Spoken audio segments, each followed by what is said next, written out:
네, 여러분 반갑습니다. 하가이TV의 김하가 선교사입니다. 여러분의 인생에서 가장 힘들었던 순간, 가장 힘이 되었던 말씀 하면 어떤 말씀이 떠오르실까요? 이에 대해서 많은 사람들은 이사야 41장을 얘기합니다. 두려워하지 말라, 내가 너와 함께함이라. 놀라지 말라, 나는 너의 하나님이 됨이니라. 내가 너를 굳세게 하리라. 참으로 너를 도와주리라. 참으로 나의 의로운 오른손으로 너를 붙들리라. 정말 큰 힘이 되는 말씀이 아닐 수 없습니다. 아니, 함께하겠다, 도와주겠다, 붙들겠다 하시니 얼마나 큰 힘이 되겠습니까?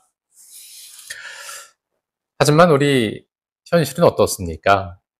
때로는 기도해도 하나님께서 들어주지 않는 것처럼 느껴질 때도 있고, 나는 이걸 원하는데, 나는 저걸 채워주길 바라는데, 하나님의 뜻과 내 생각은 다른 것 같기도 하고, 또 어떨 때는 하나님께서 나를 보고 계시는 게 맞나 속상할 때도 있습니다. 그러다 보면요, 어떤 사람들은 하나님을 원망하기도 하고 근심 걱정에 고개를 떨구기도 합니다. 저는 개인적으로요, 제 인생에서 가장 힘들었던 순간, 저에게도 그 순간이 없었겠습니까? 너무 힘들었을 때, 이것저것 힘들고 거기에 그 경제적인 부분까지 겹치면서 정말 많이 힘들었을 때, 그 순간 저에게 가장 큰 힘이 되었던 말씀이 하나 있습니다. 바로 하박국의 고백입니다. 비록 무화과나무가 무성하지 아니하며 포도나무에 열매가 없으며 감람나무에 소출이 없으며 밭에 먹을 것이 없으며 우리의 양이 없으며 외양간에 소가 없을지라도 나는 여호와로 말미암아 즐거워하며 나의 구원의 하나님으로 말미암아 기뻐하리로다. 이것도 없고 저것도 없고 아무것도 없는데 기뻐하겠다? 이거 뭐가 있는 거지? 그렇다면 이도 저도 없는 나 역시 그럴 수 있다는 것이 아닌가? 이런 생각이 드는 거예요. 이 말씀은 어쩌면 저한테 그 은혜였다기보다요, 정말 힘든 나에게 희망처럼 다가왔던 것 같아요. 희망의 메시지. 그런데 말입니다, 여러분. 이토록 희망으로 다가왔던 하박국의 말씀이 온갖 원망과 불평과, 하나님께 마치 대든다는 표현이 맞겠네요. 막 그런 분위기 속에서 하박국의 말씀이 시작되고 있다는 사실을 아십니까? 하나님, 어떻게 이럴 수가 있습니까? 이게 세상이 뭡니까? 하나님은 제가 아무리 불러도 대답하지 않습니다. 제가 아무리 외쳐도 주님은 응답하지 않습니다. 어떻게 이러실 수가 있습니까? 하박국은요, 도무지 하나님을 이해할 수가 없었습니다. 세상에 악인은 득세하고 있고, 사람들은 도덕적인 타락과 부패 속에 썩어져 가고 있고, 불안한 세계 정세 속에 유다는 멸망 직전에 놓여져 있는 상황. 하지만 하나님은 가만히 계시는 것만 같고, 정말 속상하지 않을 수가 없었어요. 그랬던 하박국이 이것이 없고 저것이 없고 아무것이 없어도 나는 주님만으로 기뻐합니다. 도대체 이게 어떻게 180도 이렇게 변할 수가 있을까? 그 순간에 어떤 다리가 놓여져 있었던 것일까? 어떤 큰 세상의 변화가 있었던 것일까? 아닙니다. 아직 변한 건 없습니다. 하박국이 변했습니다. 하박국이 하나님을 알게 됐어요. 가만히 있는 것 같다고 느꼈던 하나님. 왜 하나님 대답하지 않습니까? 라고 했던 하나님. 하지만 하박국은 완전하신 하나님 앞에 서게 됩니다. 바로 주님의 앞에서 이 세상을 다시 보게 되시요. 오늘의 유다의 멸망이 곧 바벨론의 심판으로 이어질 것이라는 것. 악인을 찾아 멸하시고 온 땅에 공의를 세우시는 하나님. 하지만 택한 백성을 구원하시며 멸망 가운데서 그들을 고치시고 새롭게 일으켜 세우시는 하나님. 하박국은요, 완전하신 하나님을 알게 되면서 우리가 하나님 앞에 지녀야 될 마음의 태도는 오직 믿음뿐이 없다라는 것을 깨닫게 됩니다. 그래서 하박국의 말씀은 한마디로 요약이 됩니다. 오직 의인은 믿음으로 말미암아 살리라. 그러니 이게 없고 저기 없고 소가 없고 양이 없고 밭에 먹을 것이 없어도 나는 하나님만으로 기뻐하리라 고백할 수밖에요. 제가 오늘은 개인적인 얘기 하나만 해드리겠습니다. 벌써 이제 오랜 지난 얘기가 됐는데요. 믿지 않던 나의 아버지, 믿지 않은 정도가 아니라 믿는 어머니를 그토록 박해했었던 우리 아버지. 그 아버지가 죽음 앞에 서게 됩니다. 뇌경색 시술을 받았는데 그 결과가 좋지 않았어요. 시술이 끝나고 전 이제 집에 내려갔거든요. 그때 제가 그 대구에 살고 있을 때였습니다. 그런데 며칠이 지나서 병원으로부터 연락이 왔어요. 아버지가 오늘을 넘기기 힘들 것 같다고. 다 이제 가족들을 소집을 한 거죠. 그래서 이제 KTX를 타고 서울을 향해 막 달려오고 있는데 한번 여러분들 생각해 보십시오. 믿는 자식에게 믿지 않는 아버지의 죽음이라는 게 어떤 의미일까?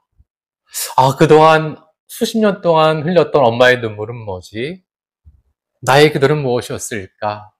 그렇게 아버지에게 전도했는데 전도하면 아버지는 막 화를 내고 그래도 또 복음을 전하고 아버지한테 또 혼나고 안 되겠다 해서 편지 써가지고 아버지 이런 겁니다 저런 거예요 라고 복음을 전하고 그랬었는데 그 아버지가 주님을 영접하지 않은 채 눈을 감는다? 아니 하나님 어떻게 이럴 수가 있습니까? 마치 하박국이 하나님을 원망했던 것처럼 하나님 그동안 이게 다 뭡니까?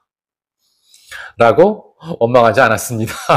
왜냐하면 제가 하나님을 원망하지 않았던 거는요. 명백한 이유가 있었습니다. 하나님은 나보다 나를 더 사랑하신다는 것을 너무나 잘 알고 있었으니까요. 내가 아버지를 사랑하는 그 사랑의 크기하고 하나님의 아버지를 사랑하는 그 사랑의 크기는요. 비교할 수 있는 게 아닙니다.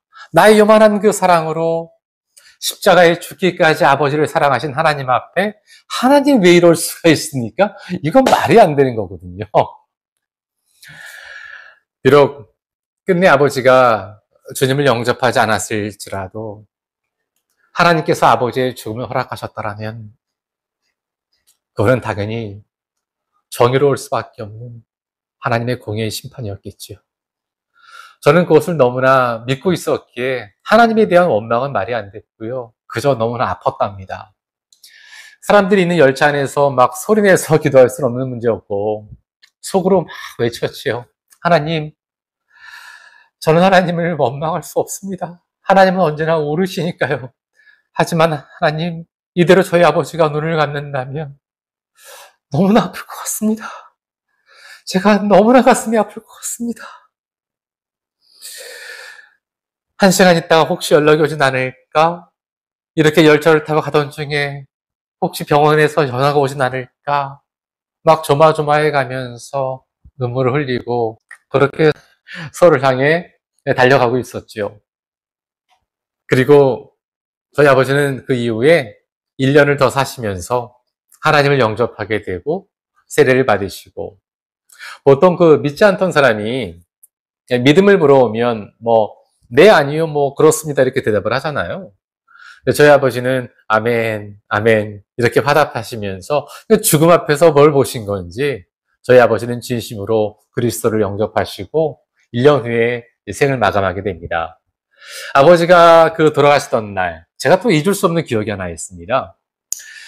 병원의 처방이 뭐였냐면 더 이상 아버지한테 물도 드리면 안 된다는 거였어요. 그래서 아버지가 한 4, 5일 동안 이제 물 한 모금 못 드시고 마지막을 맞이하고 있는 순간이었는데 정말 참 신비로웠던 게요. 뼈만 앙상하게 남은 아버지를 보고 있는데 아버지 모습이 너무너무 사랑스러운 거예요. 제가 여인 아버지 얼굴을 이렇게 막 어루만지면서 아버지 모습이 지금 너무너무 사랑스러워요. 너무 신기할 정도로 사람이 이렇게 사랑스러울 수가 있나?